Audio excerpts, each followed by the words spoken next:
Hello friends, welcome back to our YouTube channel. अभी हम लोग यहाँ पे जमुना ऑटो लिमिटेड की एनालिसिस करेंगे और हम इसमें देखेंगे अब ये बहुत ही अच्छा यहाँ पे हम लोगों को इसने यहाँ पे रिटर्न दिया है, लेकिन ये ब्रेकआउट लग रहा है फेल हो गया है। और ये ब्रेकआउट फेल मतलब ऊपर रिटर्न देने के बाद अभी इसमें सेलिंग प्रेशर हम लोगों को देखने को मिल रहा है। तो आने वाले वीक में मतलब नेक्स्ट वीक में ये क्या हमारे हम लोगों को प्राइस एक्शन पैटर्न दिखा सकता है, कितना ऊपर जाएगा या फिर कितना नीचे गिरेगा, प्लस कल के दिन ये किस तरीके का हम प्राइस एक्शन दिखाएगा, इन सभी चीज़ों को हम यहाँ पे डिस्कस करेंगे।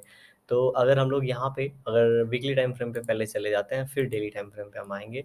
तो वीकली टाइम फ्रेम पे देखेंगे, इसका ये ऑल टाइम हाई जो था 100 के आसपास था, राइट? और ये ऑल टाइम हाई 100 इसने 100 तक पहुँचने में बहुत ही कम टाइम लगाया और वन वे मोमेंटम हुआ है, ठीक है? यहाँ से यहाँ तक आने में बहुत ज़्यादा कोई यहाँ पे हम लोगों को कोई भी गिरावट देखने को नहीं मिला है। एंड उसके बाद ये उसी फ्लो में 120 के आसपास गया है एंड उसके बाद जाके यहाँ पे एक्युमुलेशन होने की कोशिश हुई है, ठीक है? तो 100 से लेके 120 के बीच में इसने टाइम स्पेंड किया है अराउंड, यहाँ पे देखेंगे तो यहाँ पे अराउंड 6 मंथ जैसा यहाँ पे टाइम स्पेंड करके रखा है। और उसके बाद ये जो ब्रेकआउट हुआ है, ब्रेकआउट के जस्ट कैंडल के बाद यहाँ पे ये जो ब्रेकआउट हुआ था वो सस्टेन नहीं कर पाया और यहाँ पे ये नीचे की ओर तेज़ी से आ रहा है। तो अभी हमारे लिए नेक्स्ट क्या है इसमें और नेक्स्ट क्या हो सकता है? देखिए, जो लॉन्ग टर्म के लिए बाई करके रखे हैं, उनको मेरी यही सलाह रहेगी, अगर आपने लॉन्ग टर्म के लिए बाई किया है, तो आप लॉन्ग टर्म के लिए के हिसाब से इसको सोचें। ये मत समझें कि अगर आपने 130 पे बाई कर लिया है तो क्या बेच दूँ, क्या निकल जाऊँ, बिल्कुल ऐसा मत समझिए। क्योंकि अगर आपने 5 साल का यहाँ पे कुछ प्लानिंग करके बाई किया है, ठीक है? बाई करने के पहले आपने बहुत सी चीज़ें देखी होंगी, तो उसके साथ स्टिक रहिए।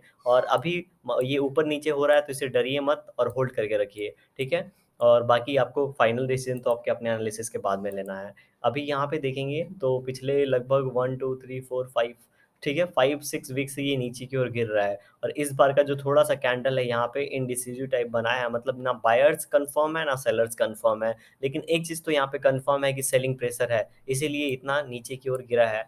ये जर्नी की स्टार्टिंग कहाँ से हुई थी? 100 से हुई थी, ठीक है? तो 100 से इस लेवल तक ये जो करेक्शन हुआ है अराउंड 60% के आस-पास हो चुका है।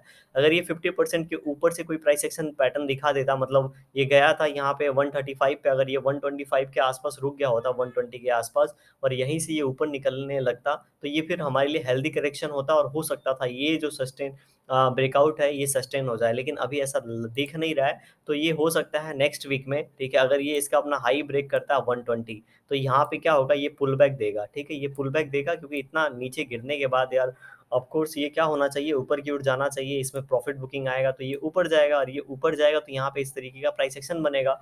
और जब प्राइस एक्शन बनेगा, और ये प्राइस एक्शन कंफर्म तभी होगा जब ये थोड़ा नीचे आके हम लोग को डब्ल्यू टाइप पैटर्न बनाएगा। याद रखें, जब भी हम लोग को डब्ल्यू टाइप पैटर्न बनेगा मिलेगा, तभी हम लोग इसके अंदर फिर से अपने पैसे और निवेश करेंगे, या फिर जो फ्रेश एंट्री लेनी है, जो स्विंग ट्रेडिंग करना है, वो प्लान करेंगे। उसके पहले हम लोग कुछ भी प्लान यहाँ पे नहीं कर रहे हैं, ठीक है? तो हम लोगों को इस तरीके के प्राइस एक्शन का यहाँ पे इंतजार करना, और जब भी कंफर्म होता है तो लास्ट स्विंग का स्टॉप लॉस लगाएंगे, यहाँ पे एंट्री लेंगे, और जो भी अपना एसएल है उसका 1:1.5 या फिर 1:1.2 से लेके 1.3 तक का हम लोग यहाँ पे प्लानिंग कर सकते हैं।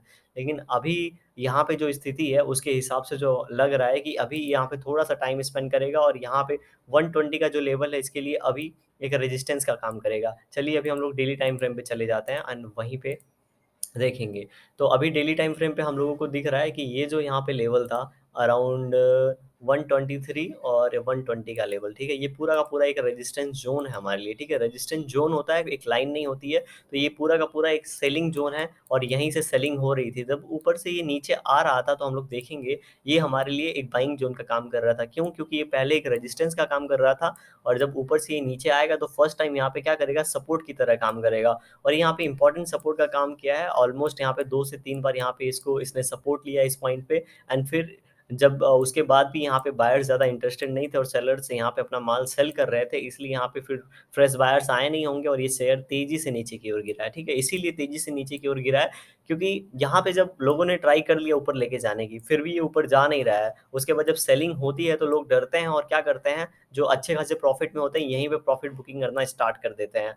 और बहुत से लोग क्या होते हैं, इतना मोमेंटम के बाद देखेंगे, देखिए ये अच्छा खासा मोमेंटम है, 100 से लेके 132 के आसपास गया है, मतलब यहाँ पे 30% मोमेंटम इसने लगभग 1 महीने से 2 महीने के अंदर 30% हम लोग को यहाँ पे प्रॉफिट दिया है। तो जिन लोगों ने यहाँ पे कैप्चर किया होगा वो यहाँ पे अपना प्रॉफिट बुक करेंगे, प्लस जिन लोगों ने बहुत पहले से रखा होगा वो लोग भी बुक कर सकते हैं, क्योंकि यहाँ पे ये जो ब्रेकआउट था बहुत से लोगों का क्या यहाँ पे सोचना होगा कि ये एक अच्छा ब्रेकआउट दिया है, तो इसके हिसाब से जो हमारा प्रॉफ़िट होता है, यहाँ पे 25 प्लस ₹3, ठीक है? तो अराउंड 35 का हम लोगों का यहाँ से टारगेट था 125 के ऊपर, ठीक है? तो 125 से अगर हम 35 ऊपर जाएँगे तो यहाँ पे 170 का टारगेट बनता है, लेकिन ये फ़ेल हो गया और फिर से इसी ज़ोन में आ रहा है।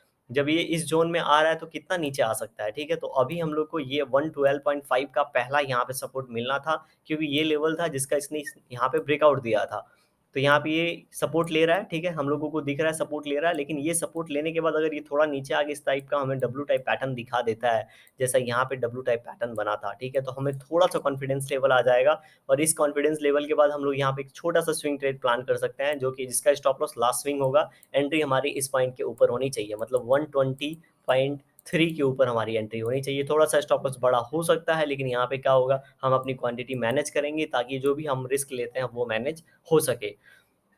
तो फ्रेश एंट्री लेने के लिए जब यहाँ पे ब्रेकआउट दे दिया, ठीक है? अगर यहाँ पे ब्रेकआउट ये दे दिया है, तो आपको जब ब्रेकआउट प्ले करना था, तो ब्रेकआउट इन्हीं लेवल के आस-पास करना था और जो आपका एसएल था, वो 170 के आस-पास होना चाहिए। क्योंकि देखिए, जब भी कोई लॉन्ग टर्म के लिए हम जब निवेश करते हैं, तो उसके लिए कुछ क्राइटेरिया होता है, उसके बाद ही निवेश करना चाहिए। अगर आपने ऊपर की ओर मतलब 130, 125 के बीच में यहाँ पे निवेश किया लॉन्ग टर्म के लिए, तो हो सकता है आपको ये थोड़ा-सा कॉस्टली मिला होगा। यहाँ से ऊपर चला जाता है तो आप खुश हो जाते हैं, लेकिन अगर ये नीचे जा रहा है तो आपको इसके साथ बने रहना चाहिए। क्योंकि अगर स्विंग ट्रेड प्लान करना है तो स्विंग ट्रेड आपको पता है ऊपर प्लान नहीं होता है, वो नीचे होता है। तो अभी हमारे लिए क्या है, स्विंग ट्रेड प्लान करने के लिए, ब्रेकआउट प्ले करने के लिए ऊपर आया और यहाँ पे इस तरीके का यहाँ हम लोगों को क्या दिखा रहा है, फ्लैग बना रहा है, ठीक है? जब भी इस फ्लैग का ब्रेकआउट होगा, उस समय हम लोग अपना अच्छा क्वांटिटी इसमें प्लेस करेंगे। याद रखेंगे, जब ये इस फ्लैग का ब्रेकआउट करेगा तब हम लोग अच्छा क्वांटिटी यहाँ पे प्लेस करने वाले हैं।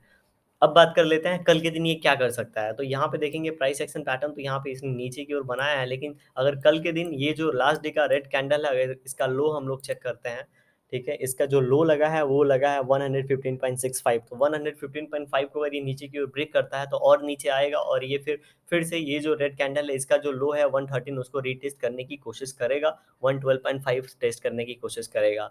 अगर कल ये जो आज का रेड कैंडल है, मतलब लास्ट ट्रेडिंग डे का, अगर उसका हाई 1117.8 है, अगर उसको ऊपर की ओर ब्रेकआउट देता है, ठीक है? तो हो सकता है ये जो पैटर्न अभी एस्टेब्लिश हो रहा हो, ये एक डब्ल्यू टाइप पैटर्न में कन्वर्ट हो जाए, क्योंकि यहाँ पे जो ऊपर जाने की अभी इसकी प्रोबेबिलिटी है वो बहुत कम है। क्योंकि ये देखेंगे, मैंने फिबो लगा रखा है अराउंड 60%, 61% को इसने ब्रेक किया था, लेकिन क्लोजिंग नहीं दिया और ऊपर निकलने की कोशिश कर रहा है। तो यहाँ पे हम बोल सकते हैं 30 टू 35% की यहाँ पे प्रोबेबिलिटी है कि यहाँ से ऊपर निकल जाए और इसके हिसाब से हम लोग स्विंग ट्रेड प्लान करेंगे। अगर हम लोग 100% का रिस्क लेते हैं, तो हमारा जो रिस्क हो जाना चाहिए 20% हो जाना चाहिए। मतलब उसके हिसाब से हम क्वांटिटी अपना मैनेज कर लेंगे, क्योंकि यहाँ पे ऊपर जाने की प्रोबेबिलिटी कम है। प्रोबेबिलिटी हाई कब होगी, जब यहाँ पे ये जो यहाँ पे फ्लैग बना है, इसको जब ये ब्रेकआउट दे रहा होगा अच्छे तरीके से, ठीक है? अच्छे कैंडल के साथ, तब हमारी प्रोबेबिलिटी ये 80% हो जाएगी। लेकिन फिलहाल की जो प्रोबेबिलिटी है वो कम है, इसीलिए हम जब इनिशियली बोलते हैं ना, जब पैसे हम लोग यहाँ पे इन्वेस्ट कर रहे हैं, तो थोड़े कम-कम क्वांटिटी में करना चाहिए। जहाँ पे ज़्यादा प्रोबेबिलिटी है, वहाँ पे हमें ज़्यादा क्वांटिटी पुट करना चाहिए। तो हम लोगों को इस तरीके से यहाँ पे प्लानिंग करना चाहिए और अगर कल का जैसे मैंने आपको बता दिया है, तो वीडियो पसंद आई होगी तो लाइक कर दीजिएगा। चैनल पे नए होंगे सब्सक्राइब कर सकते हैं। Thank you for watching this video.